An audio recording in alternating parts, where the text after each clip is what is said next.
There's dust all up in this. I have cleaned that so thoroughly. And last night and all day today, I knew it was coming. Psychological abuse of living somewhere where they gas you and siphon dust into your face so you don't know if you want to stay at your house after you flee it. And last night there was so much dust going into my face. I made those videos yesterday afternoon that there's this dust on my nose. I wipe my nose, scratching my nose, getting cuts on my nose, micro cuts because there's so much dust. Okay, I will have videos of this. I cleaned it so thoroughly that I took this screen off and then cleaned it for like 5 days. I steam cleaned it. I soaked it. I poured water all over it. I cleaned it so there was not one bit of dust on this. In the last 6 months.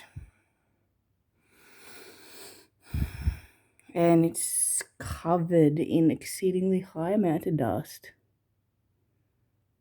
And I'm breathing it in all last night.